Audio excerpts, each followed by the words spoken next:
But stocks की बात करें तो जो पिछले 8-9 दिन से चल रहा है, एक बार वहीं पर कर लेते हैं फोकस, क्योंकि खबरों की गति यहाँ पर कम नहीं हो रही है। जी। हर रात हम देखते हैं, हर शाम हम देखते हैं, कुछ ना कुछ नया आता ही है। और कल भी कुछ 4-5 बड़ी चीज़ें निकल कर आई हैं अदानी ग्रुप के लिए भी। सर जरा इस पर लाइट डालें, अपनी राय दें कि एएसएम में आ गए हैं, बॉन्ड को लेकर मूव आ रही है, बैंक्स के लेकर, आरबीआई के लेकर थोड़ा हुआ है, रेटिंग एजेंसीज आ रही हैं, तो अब तो और फोकस यहाँ पर बढ़ते हुए दिख रहा है सर।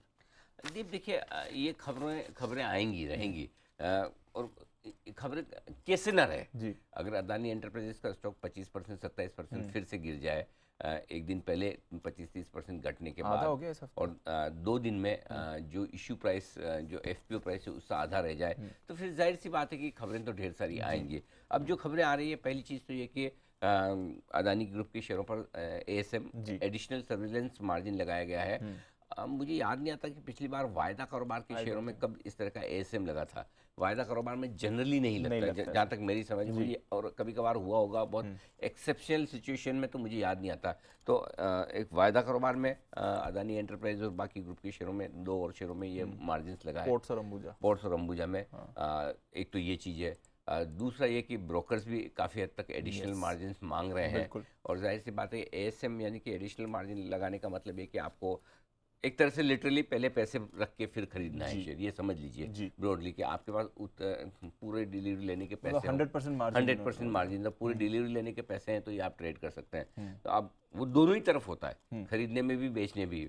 इस वक्त बेचने वालों को तो जो बेच कर बैठे उन्हें उतना वो है नहीं, लेकिन खरीदने वालों के लिए फिर और थोड़ी जगह आपके लिए कम हो जाती है कि आप पहले पैसे भरो और उसके बाद खरीदो। सो ये एक दिक्कत है। दूसरा, ब्रोकर्स मार्जिन बढ़ा रहे हैं। इसके अलावा भी और जो खबरें हैं अदानी ग्रुप को लेकर, उसमें आप देख सकते हैं कि उनकी बॉन्ड की कीमतों में कल फिर से गिरावट आती दिखी है, अच्छी खासी गिरावट आई है, और वो थमने का नाम नहीं ले रही है।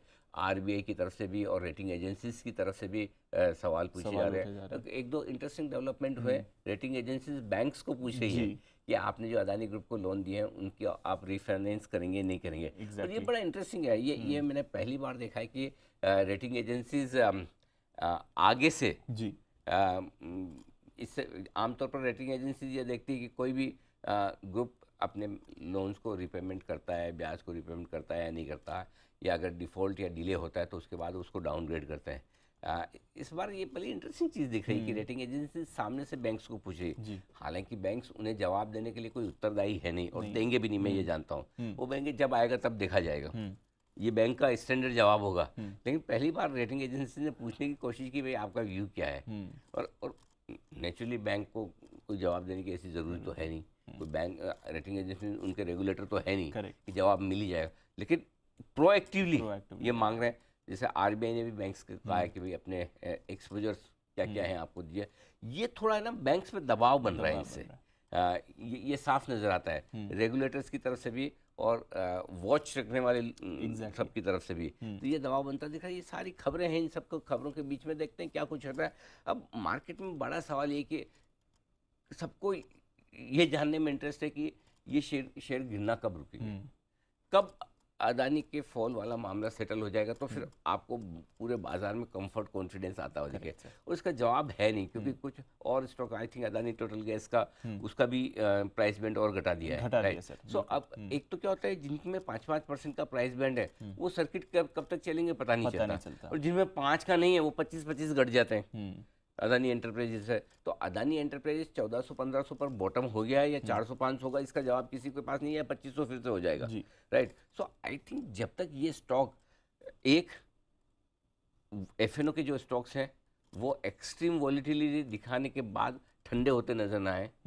ठंडे होने से मेरा मतलब दोनों तरफ है, बड़े फॉल बड़ी गिरावट दोनों नहीं चाहिए। मतलब जब तक हम मार्केट उस पर चर्चा करना बंद न कर दे, इग्नोर करना बंद न कर दे, तब तक इन स्टॉक्स को लेकर आप एक फाइनल व्यू नहीं बना सकते।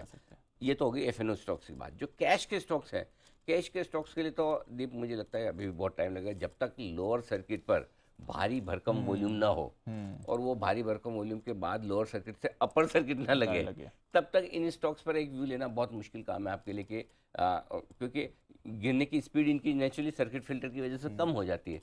सो आई थिंक मुझे लगता है अभी भी थोड़ा वक्त है। हो सकता है एफएनओ के स्टॉक्स आज आपको फिर से एक्सट्रीम वॉलेटिलिटी दिखाए। आप देखिए कल भी एक बार 10-10% ऊपर खुले थे, राइट।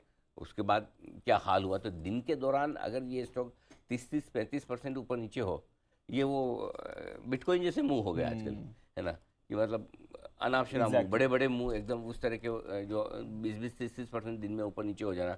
कल भी मेरे ख्याल से अदानी एंटरप्राइज ऊपर के सर्किट पर भी था, राइट? हाँ, सुबह तो चारों स्टॉक 10-10% ऊपर के सर्किट पर, उसके बाद 30-30% घट जाए, यानी कि दिन के दौरान 40% का मूव किसी भी स्टॉक के लिए कोई छोटा नहीं होता। ये भी इस भाव में, ऐसा नहीं कि आप 4000 का भाव है, भाव 2000 का है, 1500 का है।